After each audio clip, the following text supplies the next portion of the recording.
Hello everybody, my name is Kata and I'm a personal trainer and group fitness instructor that focuses on the 50 and better crowd.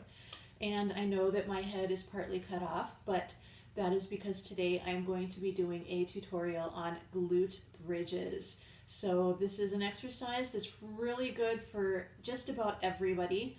It helps strengthen the glutes, helps strengthen the hamstrings, and it can be done preferably on the floor. But it can also be done in bed. A little bit better if you have a sturdy, somewhat firm mattress. If you've got a water bed or a really squishy mattress, it doesn't work out so well. I always joke that if for some reason you end up on the floor and you're okay, you might as well do some glute bridges while you're down here. But they're a great exercise for just about everybody for building strength in the posterior chain of your body. And it also helps with maintaining core strength. And one of the things that is kind of going around that I completely agree with is that our country is suffering from what is known as gluteal amnesia. So we have forgotten how to use our backsides for anything other than sitting. And if they're cushy, they're great for sitting, but they're also very strong and one of the big movers in our body. And we need to make sure they maintain their strength. And if you have weak glutes and tight hips, that typically means that you have a lot of back pain or at the very least a lot of discomfort. So we're going to go through and just learn some different tips and tricks for working on your glutes. So first thing is finding a good position. Having your heels closer to your backside is a little bit easier. Having your feet a little farther out is a little bit more challenging. You pick what feels the best. So it might depend on your knees and what your knees are okay with doing. You're going to be all the way back. Find a position that's comfortable. Some people like to put their hands down on the floor, but you just have to keep in mind that you don't use your hands to help push you up. Sometimes you can turn your palms up and that will actually help and make it a little harder for you to use your hands to help. What I like to do is I drop my shoulders into my back pocket and I have my elbows bent. And what I do is without moving anything else, I drive my elbows into the ground and think about squeezing my shoulder blades together. So that way my upper body is already activated and I can focus on using my glutes and my hamstrings for the actual exercise. I also like to lift my toes. I don't know how well you can see that. I like to lift my toes and push through my heels. So you can do flat-footed, but you just want to make sure that you aren't pushing through your toes and the ball of your foot and not using the heel of the leg. You want to use the heel of the foot. You want to use the heel of the foot. So you also want to maintain a neutral spine. Sometimes we wind up doing our glute bridges and it winds up looking more like a Pilates type roll up where we tuck our pelvis and then we start to roll up. You want to keep that neutral spine so that your shoulder is in line with your pelvis, and then think about trying to open up the crease in your hips while at the same time pushing your knees over your toes. Okay, so let's try that. So drive the elbows down into the ground, and it's less about pushing into the ground and trying to push the shoulders forwards. I really think about squeezing my shoulder blades together and pressing my elbows in. My toes are a little bit lifted. I take a nice deep breath, and as I exhale, I think about bracing my core, holding it in if you gotta go, and then I lift open the hips and I push my knees like I'm going to push them over my toes, and then I bring them back down again.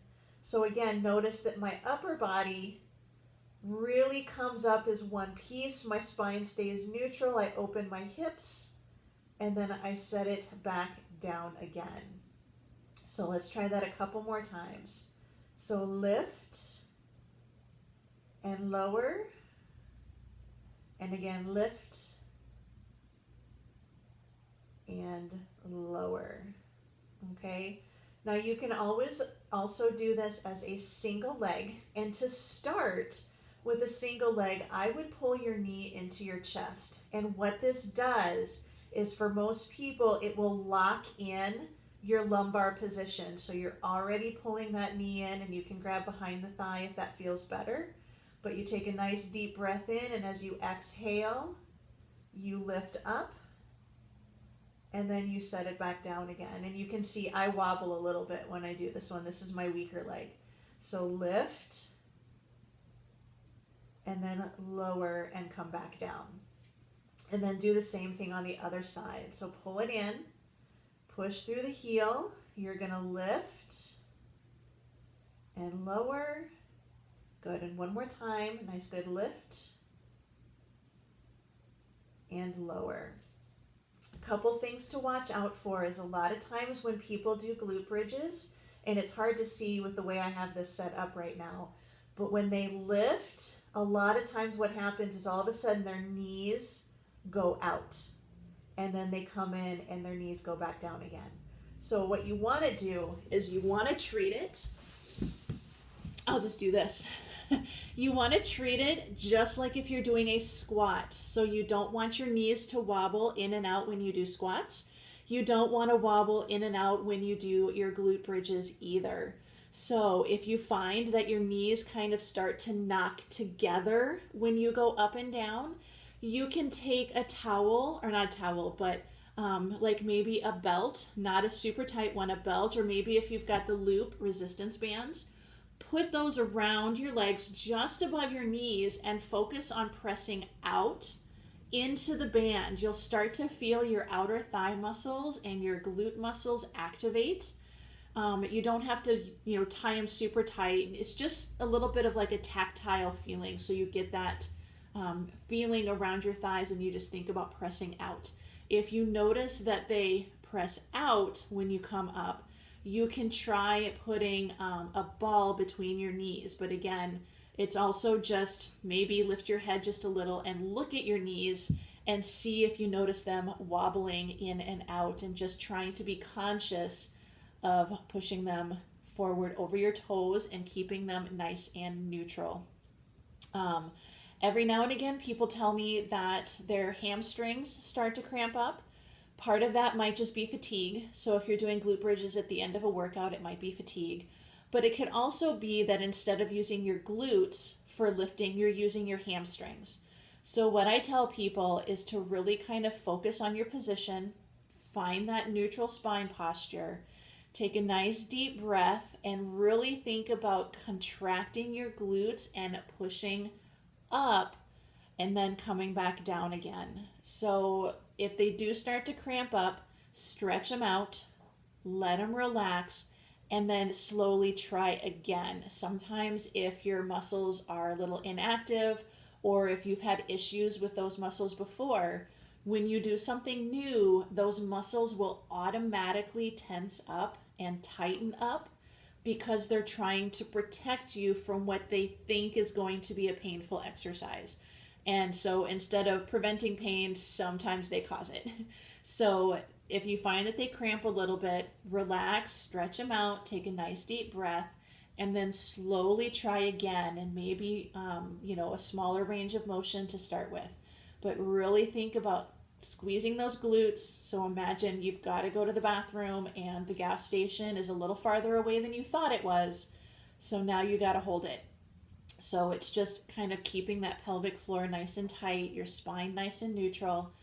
Take a nice deep breath, exhale as you lift, and then inhale again on the way back down. So that's your tips for glute bridges today. I'll probably redo this video at some point so you can see me a little bit better, but this is good for now.